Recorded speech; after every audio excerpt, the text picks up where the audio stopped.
Hey guys, it's SD, your host of the Life Picks Relationship podcast, where people with all sorts of backgrounds, challenges, and life experience show us how they make their relationship extraordinary.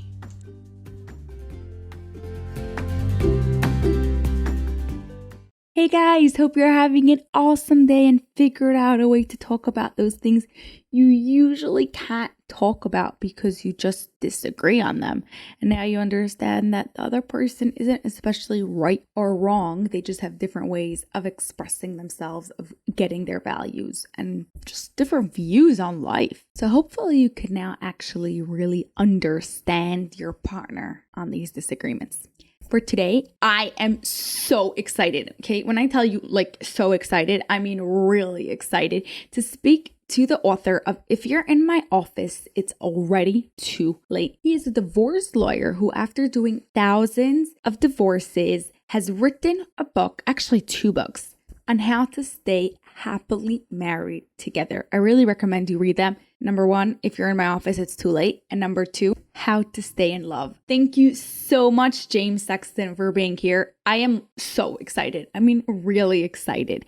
Let's start with what made you decide to write the book. I mean, I know you did tons of divorces, but why write a book about staying together?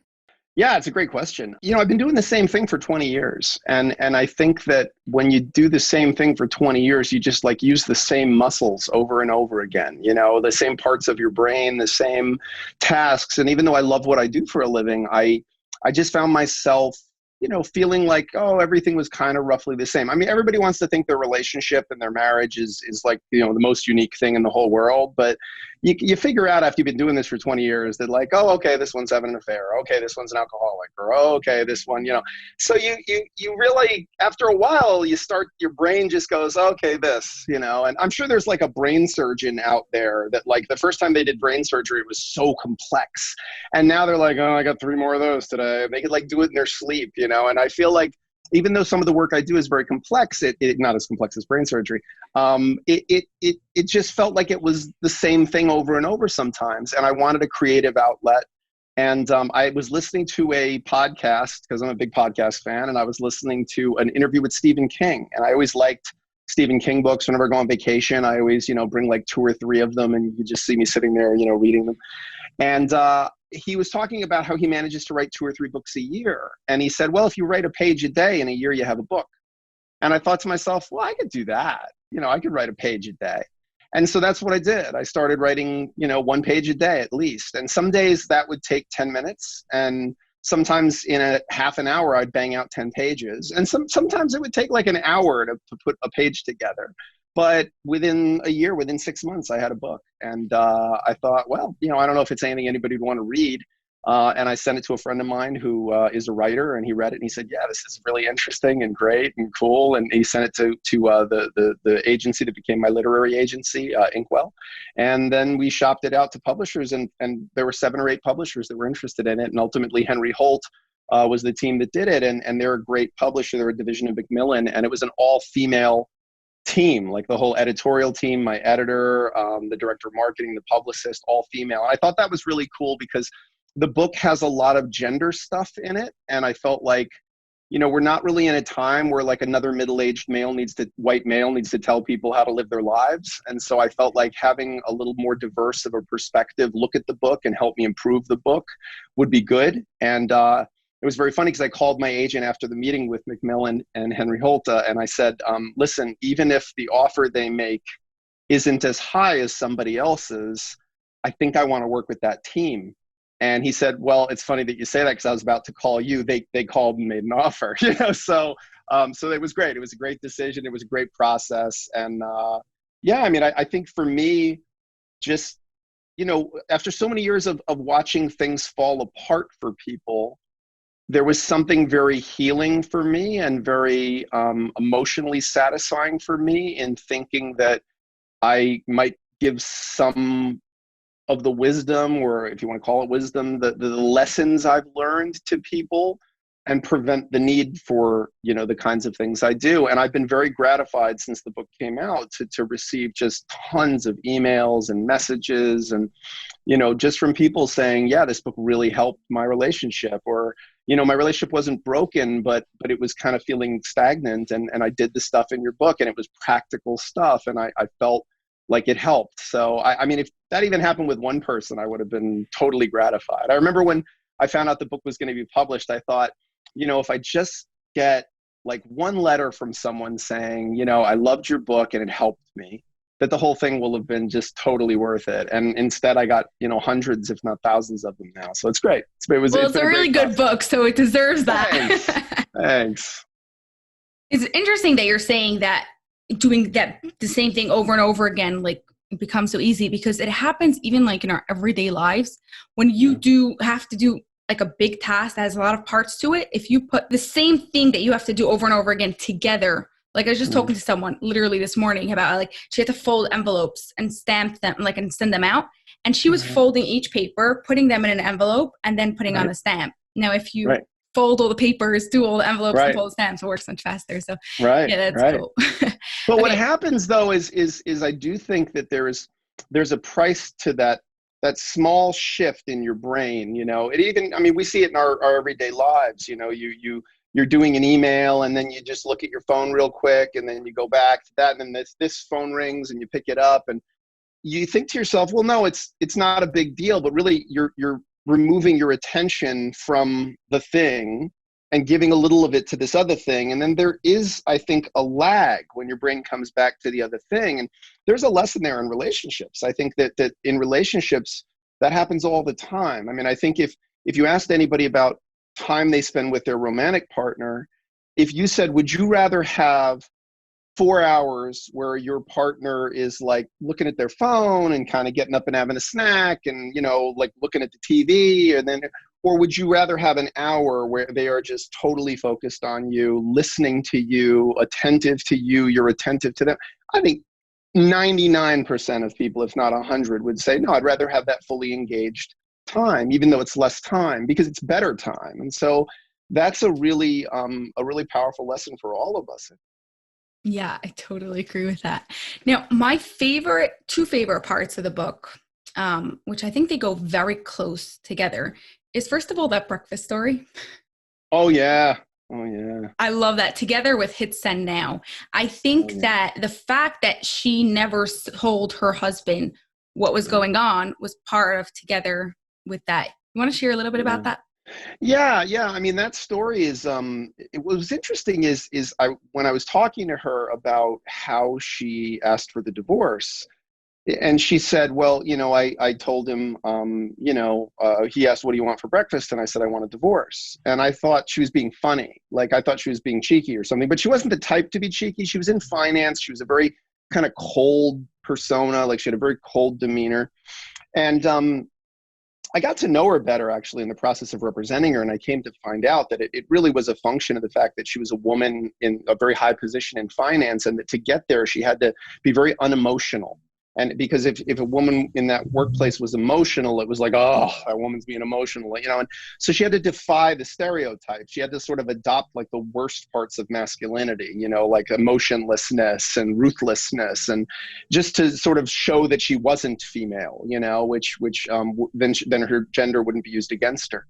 And she, I said to her, well, you didn't say that. And she said, no, I said exactly that. I have it recorded. And she played it for me. And I remember listening to it and thinking, wow, it's like a professional hit, and the interesting thing was, he was a very, emotionally attuned guy. He was a very vulnerable kind of a guy. His response when she said, I want a divorce, was very sad to hear, because he was just like, wait, no, like, come on, no, please. And he just kept saying, wait, please, like, don't, let's not do this. Don't, but I do think it was an example of two people who were not, they were living in the same house, sharing the same bed, and just did not know each other at all in terms of what was really going on in their hearts.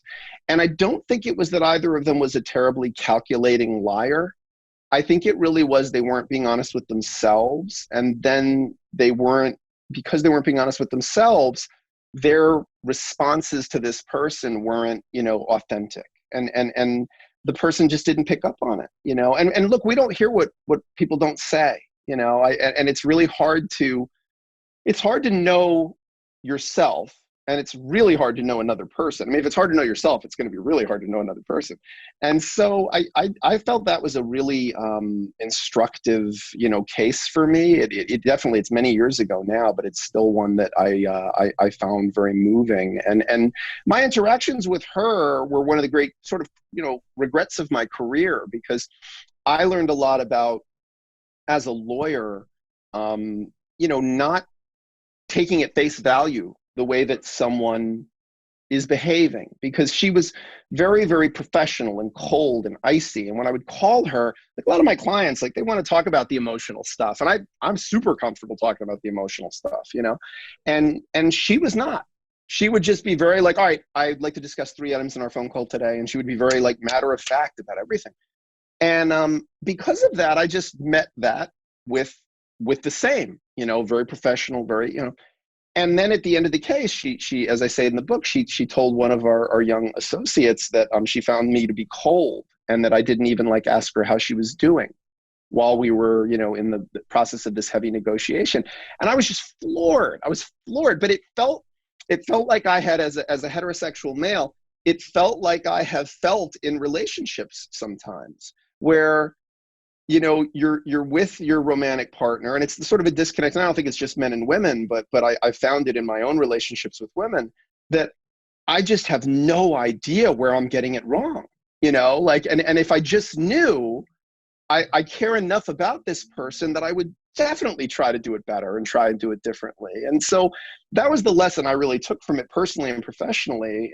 And that is that if you can share with your partner, and that segues into Hit Send Now, which is, if you share with your partner where they're getting it wrong and where they're getting it right, they can adjust and they can try to meet your needs, because a lot of times we don't even know what the need is to try to meet it. And so that, to me, is the great challenge, is to have the courage to say to your partner, when you said this the other day, it just sat weird with me, or to say to them, listen, the other day when you did this, it really made me feel low, and 9 times out of 10, your partner's either going to say, oh my God, I had no idea that, I didn't mean it that way. Or they're going to say, well, yeah, I meant it that way. I wanted you to feel bad because I was mad at you for X, Y, and Z. And although that's not a fun conversation to have, it's an important one. So I think that either way, it's a win. I'd rather have a challenging moment in my relationship based on truth than have long periods of stability because we're just figured out ways to lie to each other. I don't think that's good. Yeah, and I like so much how you write that it's Hit Send Now is about how you felt. I felt this uncomfortable in this conversation. You're not trying to blame the other person. Yeah. Do you think that sometimes it doesn't work, it backfires? Yeah, I mean, there's no chapter that I have gotten as much feedback about as Hit Send Now, because it's the one that really, it rubs some people the wrong way. Some people say, are you kidding me? Do you think having a laundry list with your spouse every time they do some little tiny thing is going to be good for a relationship? And I think sometimes those people are people who are already in relationships where there's so much distance, in terms of there's so much unsaid between them that it's just miles apart. And to undo that knot would take a lot.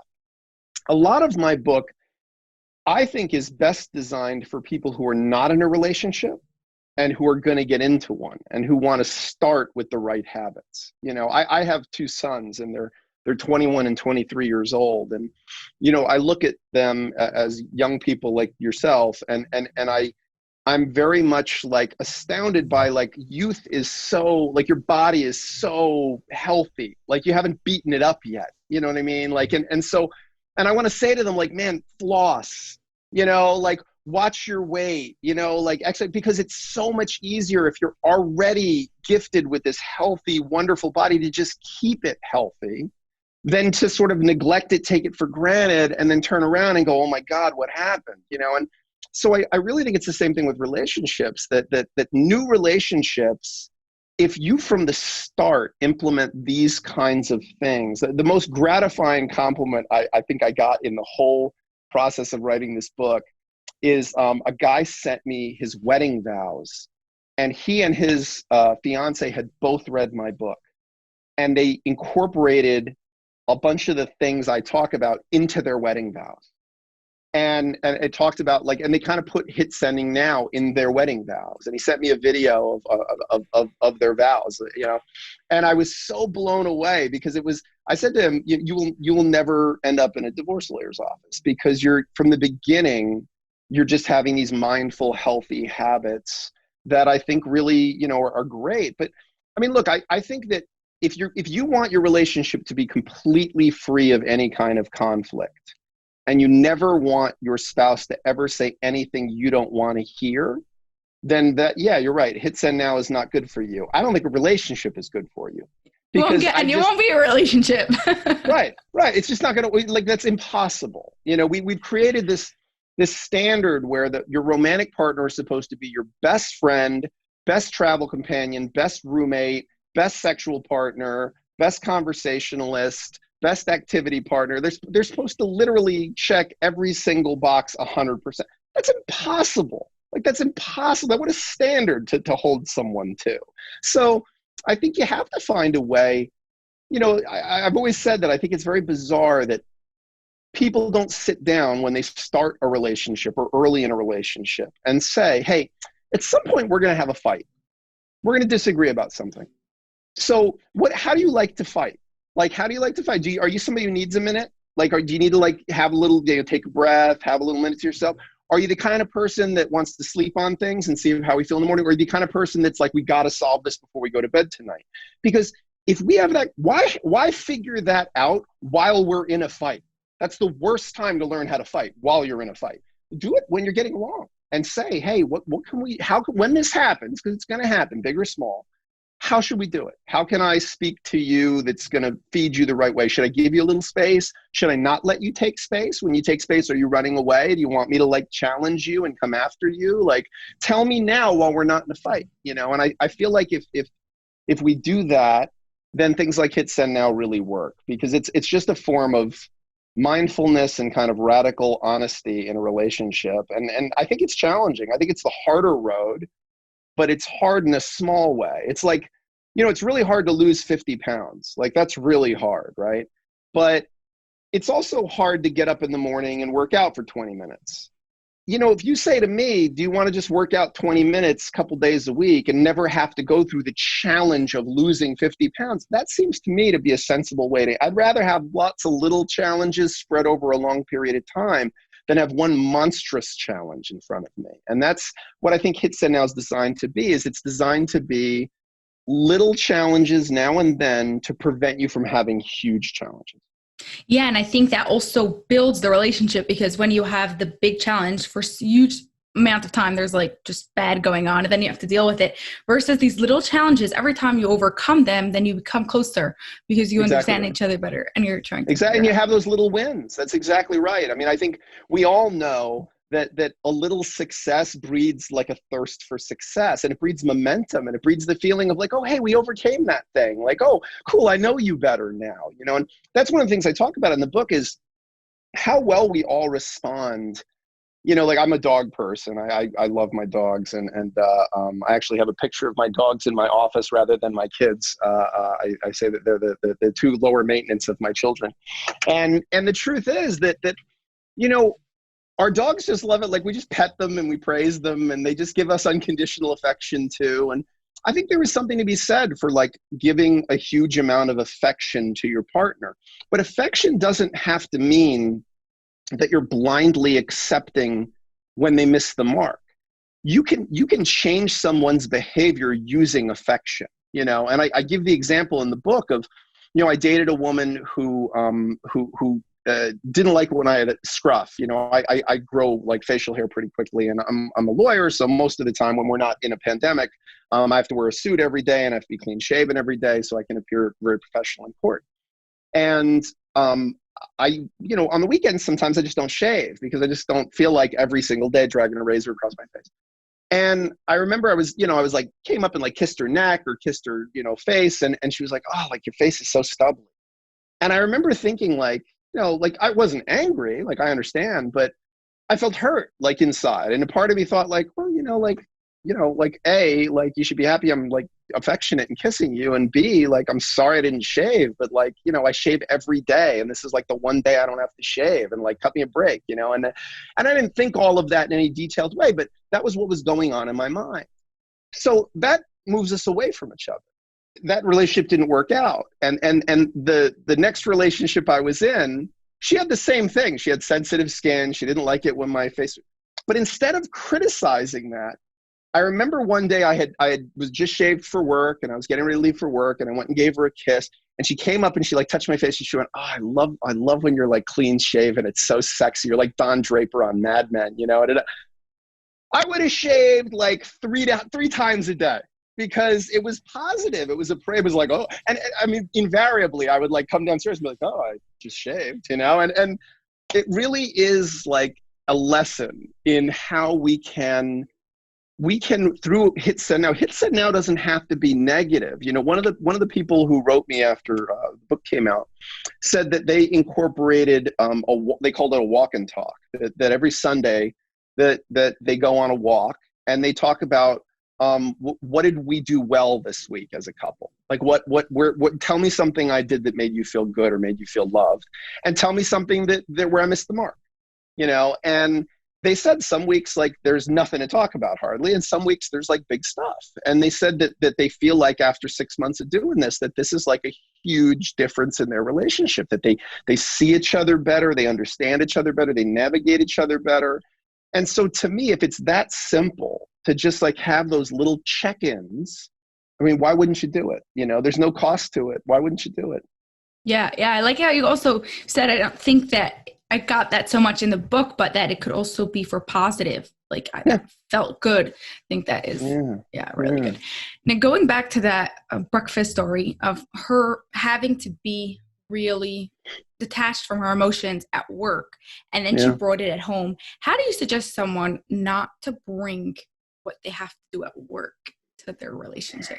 Yeah, that's hard. I mean, as a divorce lawyer, I can say that it's challenging even for me. I think that, when you swim in a sea of misery all day long, it's very hard to shake it off at the end of the day sometimes. And so all of us in our professional lives, we probably have a professional persona we have to put on, and we have a way we have to be with the people around us, professionally. And it's hard to put that down and to get rid of it, because you wear that mask long enough, it starts to eat into the wearer, and I think that's a hard thing. I would say, remembering who you are is always challenging. I mean, I think Thoreau said the hardest thing in the world to be is yourself, and the hardest thing is to remember what is the fundamental core of who you are. I have always tried really hard to be very mindful of my professional persona. I've always tried to view it like a character I'm playing, like I was on a TV show. And that way I'm somewhat immune from the feeling of having to be that person, because, like, I don't think, a character on a TV, like Sheldon on the Big Bang Theory, I don't think like he would leave the set and be like, oh, I'm having a hard time not being Sheldon. No, he's an actor. He puts on his performance, he says his lines, and then he goes home and lives his real life, and I think that's the key, is to realize that some of these personas they're just that. They're just a mask. And you have to remember that it's a mask that you can't let eat into your own face. You have to remember what your own face is. How do people do that? I mean, I think that's a unique answer for all of us, right? I know I feel the most myself when I'm doing something that inspires me. So whether it's whether it's writing, which I really enjoy as a leisure activity. I like doing puzzles. I love my dogs. I'm a big exercise person. I know when I'm working out, I feel really very in my body and very like happy. So I think you just have to find the moments where you feel the most like you, the you want to be. And then, in your own mind, sort of make up the decision that that's who you are. That's your true north. That's your compass point. And everything else is just a variant that you have to put on from time to time. One of the great disservices I think things like Facebook have done for us as a culture is on Facebook, I have to be the same person for my sons, my grandmother, my college roommate, one of the judges I appear in front of, my sister, and the guys I went to law school with. Well, no, like I'm not the same person with all of them. Like I might be more, goofy and dirty with these people. I'd be very cleaned up for my grandmother and the judge. My sons, I wouldn't maybe talk about certain things. And so we've gotten this world where we're so much performing all the time on Instagram, on Facebook, on all of these media platforms, that we had to find like this sort of homogenized version of ourselves, that kind of can fit with everybody. It has to be cool enough that my friends don't think I'm an idiot, but not so cool that like I say something that I don't want my kids to see or that would offend my grandmother. And, then I think you start to go, okay, well, that's me. But that's not you. That's the most watered down version of you because it's trying to be all things to all people. So I think, again, if you look at it like, okay, who am I when I feel my best? Okay, that's who I am. That's who I am at my core. That's my true north. And then all of these other things are variants of it. And I think just sometimes being aware of that is the key to it. Because once you see it, you can see when you're drifting from it, and you can see when you're not in it, and then you can hopefully find your path back to it and take it on and put it off. There's an old parable about a guy who he used to every day walk out of his house and he would touch the tree on his front yard, and then he would drive off to work, and at the end of the day he'd come home and he would touch the tree on his front yard, and then he'd go inside and he'd be with his family. And he did this every day, and one day his wife says to him, "Can I ask you, why do you touch the tree every day?" And he said, "Well, when I come home from work at night, I leave work on the tree. And then I spend time with you. And then in the morning, I pick it back up." And I feel like that's a great parable, because that's what we should do. We should put it down and pick it back up sometimes. And that's one of the things it's like a superpower of sorts that we can all do that. It's one of the amazing things about being human is that we can shift our focus, and we don't have to ride the wave of our own emotional life or of what's going on around us. Like you've seen people that or yourself even, in moments of crisis where you just forget about everything else that was going on and just focus on this one thing that suddenly is important, that a minute ago wasn't important. Like we were all in March running around happy, blissful, not thinking about, anything, shaking hands with each other, washing our hands maybe once, twice a day, and jump ahead 6 months and we're like, oh my God, that person like touched the pole, and then they didn't wash their hands immediately. I watch TV now, and I go, oh my God, all those people are in a room together, like they don't have masks on, and it's amazing how when crisis happens, we're invited to shift our focus, and we can do it. We're great at it when we want to do it. So why not do that in our relationships? Why not do that in our relationship with our work? Yeah. I think so much, especially that now people are expected to bring work home, and it's part of your lives. Your boss could text you at any moment, anything could happen, and you have to make that conscious decision that it's not gonna. Exactly right. It is a conscious decision. That's exactly right. Yeah, you're leaving it on the tree. And like you said, you're not, I think that some people take it even one step further of being, you see, be your authentic self with everyone, but it's not really possible, like you said.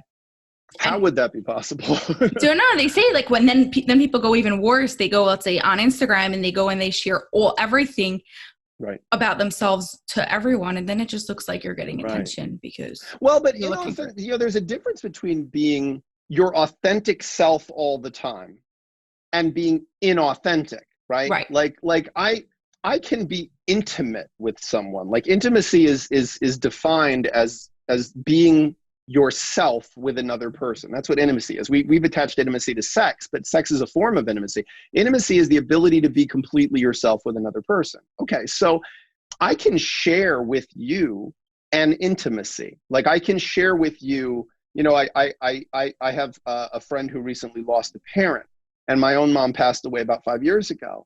And when I found out that he had lost his mother, I called him and we talked about the experience of like how I felt when I lost her and how I felt a year later and how I feel now and how that changed over time and how I didn't really think it affected me. And then it did affect me in ways I didn't expect and how my grief shifted. And like, he doesn't know anything about everything about me. He doesn't know, my relationship history. He doesn't know, but we shared an intimacy of loss, an intimacy of an experience we've both had. So I think that being inauthentic is bad, right? So if you're not someone who likes being with people, pretending you like being with people is bad. It's inauthentic. But that doesn't mean that you have to, share every detail of yourself with someone. You can simply, share certain pieces of yourself with the world. I'm astounded on social media at how people share just every aspect of their lives. And it's like, you don't have to either be behind a wall or completely naked. There's a lot of gray area between there. And it's true, I think, in relationships too. I mean, I think there is, when you're dating someone or living with someone, there is a level of familiarity that's lovely and should be a part of your relationship, right? Where you don't have to always have your makeup on. You don't always have to be dressed to the nines. You can have a head cold and this person still wants to be with you. But that doesn't mean that like, I have to be in the room when you're in the bathroom. Like that doesn't mean we've screwed up our relationship because I just don't know every single thing about you. Like people do this all the time with their sexual history is in relationships. They ask their partner about, well, like, how many people have you been with and what was this person like? And do you really want to know? I mean, do you really want to have that in your head? Like, couldn't you just say, you know what, like we both had lives and we probably both had relationships and experiences that helped make us who we are today. And now we're together and that's what's important. If someone wants to share with you some part of their past, like, oh, this person hurt me this way, or so that you know why they are the way they are and you can navigate them better, that's a lovely thing, to have someone share an intimacy like that with you. But like demanding that of your partner, like, oh, well, what was she like? Oh, tell me about her, and da-da-da. And well, did you ever take her here? Like, you don't really want to know. It's not really going to make you feel any better. I see it all the time with clients who come in who their spouse is cheating on them and they find out about it. And then they want to know everything. They become like detectives where they go through their social media and they go through their credit card statements and their phone bills and they try to find out every little detail. They try to hack their email and find their emails and text messages. I said to them, do you think this is going to make you feel better? Like, look, they cheated on you. That's a terrible thing, but it happened. So do you think knowing the details of it will help? Or do you think it'll just make you feel even worse? And in my experience, it does just make people feel worse. So I think sometimes knowing the limits of authenticity is good. Yeah, I think that's really well put. Yeah. Now, how has this process of this book and the whole thing changed the way you viewed relationships on a personal level? It's very interesting. I found that there were a lot of times that I had to remove myself from it in some ways because my own relationship history. I'm a divorced man myself, and I married when I was very, very young to a woman who I was dating in college, and we divorced in a very friendly way, and we've remained close friends as time has passed. We've been divorced for 13 or 14 years now, and we've remained close friends. She's remarried to a wonderful guy. And so, she's still family to me. I'm still family to her. We have 2 sons together, who are now, grown themselves really. And so I found that it made me a little more attentive. I mean, I think the process of looking at something changes the observer. So I think maybe I'm a little more mindful. But it's very funny. I don't think that writing a book about relationships, like I don't think you have to be a cancer survivor to be a good oncologist. And I don't think that you have to have personally been very successful in your own relationships, because people will sometimes say, hey man, you're a divorce lawyer. Why the hell should we listen to you for relationship advice? It's not like you're like in the happiest marriage for 50 years. Shouldn't we meet somebody who's been married for 50 years and say to them, hey, how should we have a good relationship? And I don't know that relationships should be like a longevity contest. Like, oh, I managed to hang in there for 50 years, so that means I'm good at relationships. Like, I don't 50 know years of like just laying next to each other. of stress. Right. Like, to me, I like to look at romantic relationships like chapters in a long book. And I think that I've been very blessed in my life to be in love and to find love and to have that experience. I don't know that I believe in the idea of like love in a monogamous romantic relationship for the rest of your life. Now, whenever you say that, people go like, oh, so you don't believe in monogamy. It's quite the opposite. Like, I've never been somebody that believes in polyamory, or again, if it works for somebody, great. I've yet to see an example of it really working for someone. I was always someone who I do better in one relationship, one thing at a time, one person at a time. I can't imagine, it's hard enough to navigate one person. I can't imagine having 3-4 people you're dating, unless you're just very, very casually dating them, which I was never any good at. I really think that you have to just know who you are, and there are people who they love being in a relationship. It's really important to them. And that's nothing to be ashamed of. Like, there's nothing to be ashamed of, to say I'm the kind of person. My ex-wife is a great example. She loves being in a relationship. And she and her husband are just very sweet with each other. And I look at him and how he relates to her, and he's very like, hey, how was your day? And very interested in her, and I just was never that. Like, I was always going so fast and so interested in my professional life, and so like, let's skip to the end. What? Come on. Like, it's like the clock's running here. What are we doing? And that's not what she needed.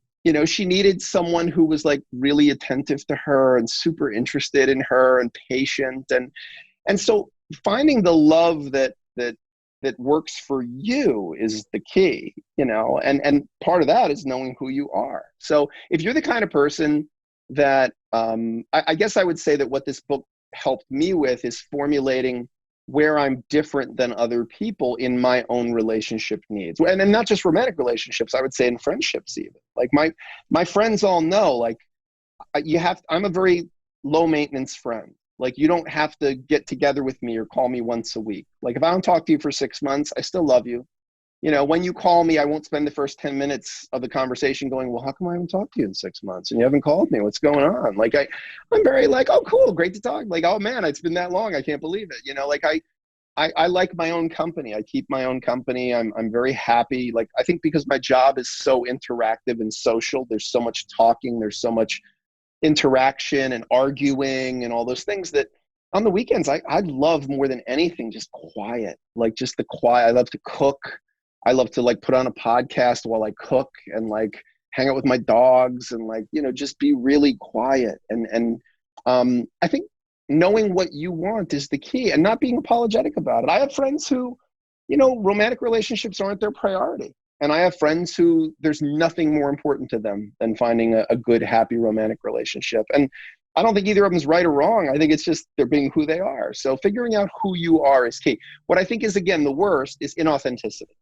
If you're someone who really wants love and intimacy and affection, and someone who's patient with you and affectionate towards you, and you go, well, I'm not gonna let anyone know that, because I don't want to come off like I'm needy, and I don't want to, like, so I'll just pretend that, like, oh yeah, whatever, yeah, I don't care, like, you see other people, it doesn't matter. Okay, this is a recipe for disaster, because you're not being your authentic self. And similarly, like, if you're in a relationship with someone and you're the kind of person like I am who really craves alone time, you have to be prepared to say to that person and you're in a relationship with, like, yeah, tomorrow I'm just like going to do nothing. I'm going to be by myself. Like, and it's got nothing to do with you. I just like to have my time to myself. Like, I recharge and I do well. And then when I'm with you again, I'll be recharged and I'll be really happy. And I think that maybe that might not be what the person wants to hear. Like, they want to hear you say, like, oh my God, I can't wait to hang out with you tomorrow. But that's what I mean when I say, would you rather have 6 hours of me where I'm not paying much attention and I'm distracted, or would you rather have an hour where, like, you're my singular focus? And so I think just authenticity is what I've learned through the process of looking at other people's relationships. I've learned to be more authentic in my own. And I jokingly said, I wrote the book in 2018, and I did a lot of TV and media and other things associated with it, a lot of speaking. And then 2019, I jokingly said, was the year of no, where just I said no to everything. Like ever I got offered to, do you want to do this show? Do you want to do that? And I'm like, no. Like I just said no because I was kind of burned out, and I kind of just missed like some solitary time, some quiet time. I was sick of the sound of my own voice, and it was really great. Like it disappointed some people, but they understood because when you're honest with people about what you need, I think people feel like they can be free to be honest with you about what they need, and that's a great thing. That's how we move, the world forward. And now it's 2020 and you agreed to be here. That's right. That's right. Thank And you. Actually, I'll tell you the truth. You're the first one I've done in a while. I did Access Hollywood 3 times in November, and those were just brief little things talking about like Angelina Jolie's divorce and stuff like that. And we corresponded briefly, and I really liked what you had to say, and I really liked that you were a fan of the book, and I could tell from our interaction that you had in fact actually read it. A lot of times people say like, oh, I really want to have you on the show. Loved your book. And 10 minutes into the conversation, it's so clear they never read my book. Like they read like the jacket of it, So yeah, you're the first one I've done in a little while, but I'm happy to be here. Oh, me too. So speaking of which, has you seen from a professional perspective, Corona affect like everything crazy? Yeah, coronavirus has affected a lot of things. I mean, I think as a divorce lawyer, we're seeing a huge boom in divorces right now. And I think that that's a function of a lot of things that all come from coronavirus. I mean, one, it's created huge economic stress on people. There's, 20 plus million people on unemployment. Economic stress has always caused difficulty in people's relationships. So we're seeing a lot of people all at once suffering economic stress.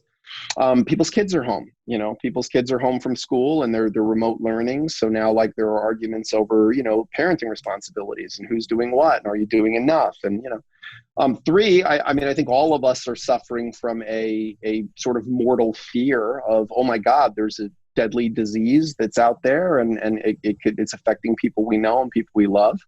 And that's scary. That makes all of us ask questions about like, well, what's next? And could this happen again? And what if this was a disease with a 20% lethality rate? Like what would that look like?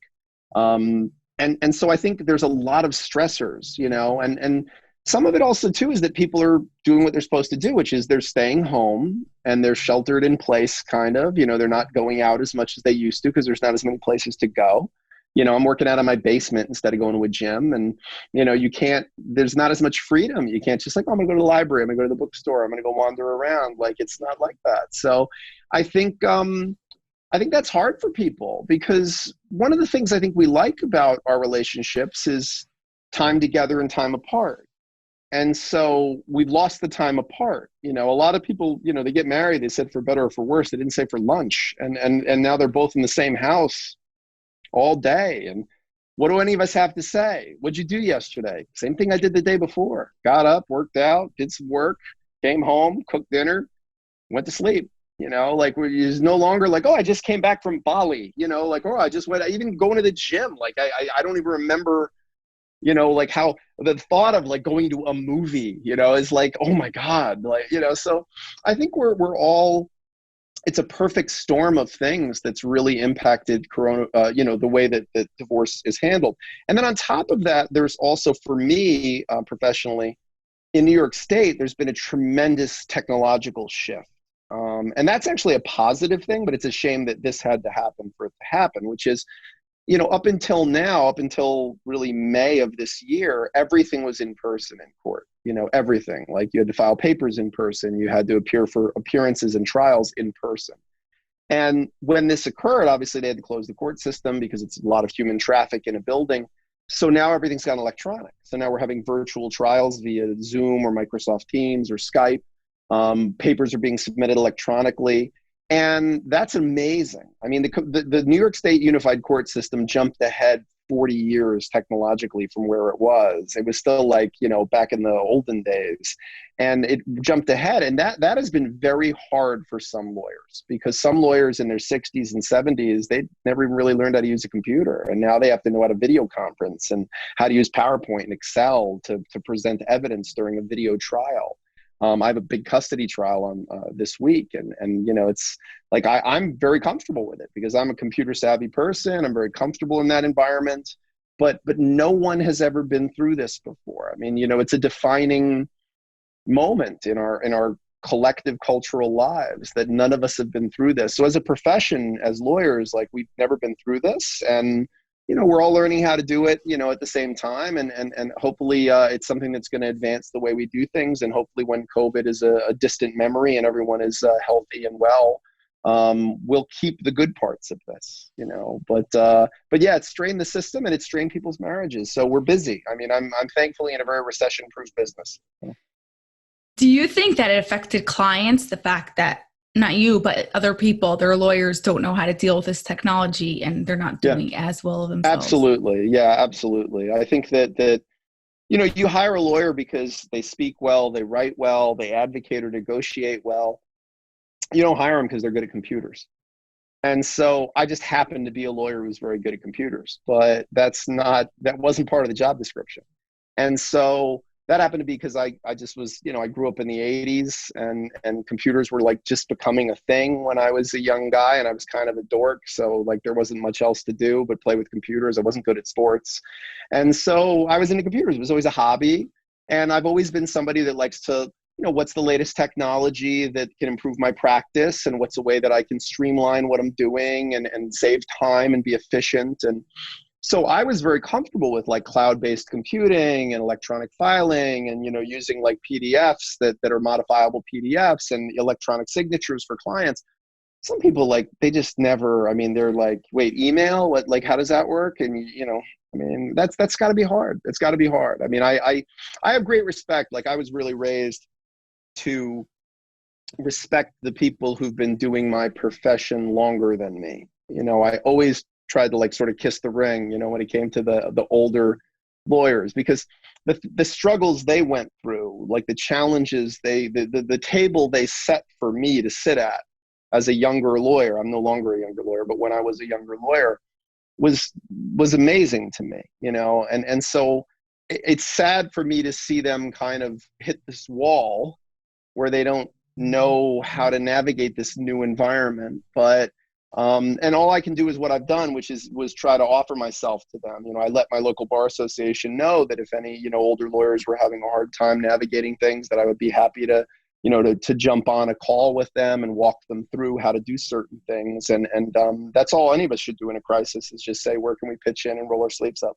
Yeah, exactly. Okay. For our final question, what I ask everyone is, how would you describe an extraordinary relationship without using these three words: love, connection, and intimacy?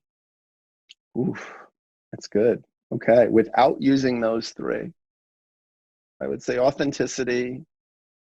I would say joy. I would say passion.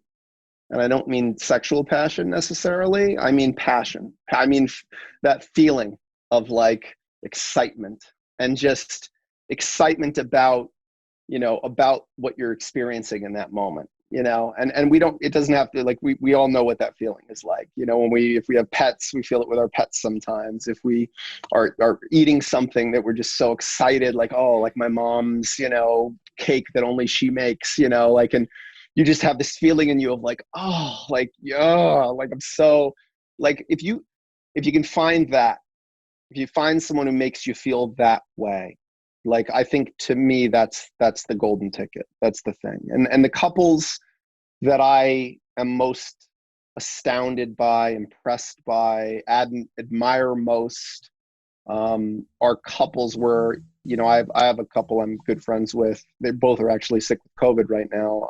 Hopefully they're both going to make a full recovery. But they even got COVID together. I mean, they really do everything together. And they've been married for 25, 26 years. And they still, when one of them walks in the room, like, they still like look at each other with that, like, oh, like, kind of, and I that's the greatest thing as far as I'm concerned. That's a perfect, outstanding, wonderful relationship, and one worth working for and fighting for. Oh yeah, I totally agree. Like, I'm feeling that passion just from me talking about it. Yeah. But that's good. That means you can feel that passion, Oh, yeah. and that's what I tell people. If you can feel, like, even when you've had a failed relationship, even, and I hate to use the word failed, because even like relationships that didn't live happily ever after. I never felt like any of my relationships were failures. I felt like I learned something from every single one of them. Something good, something bad, something I want, something I don't want in the future, something I don't want to repeat, or something I want to try to find more of in the next relationship. So each one's made me hopefully a little better. It's like AI, you know. But I really do think that when someone says to me like, oh, like I loved this person so much, like, and I was so, you know, I often try to say to them like, okay, so that means you can feel that. Like that means you can feel that. That means you have that emotion in you. There are 7.3 billion people in the world. Like I refuse to believe that there is only one that can make you feel that way. Like there's gonna be other ones, and you are capable of feeling that way. Like the switch, the fuse in you is not broken. You know, yeah, it's dimmed right now, but you'll find something. So that's you know, that's a great thing to anytime we're inspired by art or music or film or the words someone says or something we read, and it makes us feel that like swelling rush of like passion and romance, like that means you can feel it. That means that circuitry works within you, and what a great thing. And now you just got to find someone who brings that out in you as often as possible. Exactly. Well, thanks so much, Jim. This was Wonderful amazing. to be here. I really appreciate it. Absolutely a pleasure to speak to you.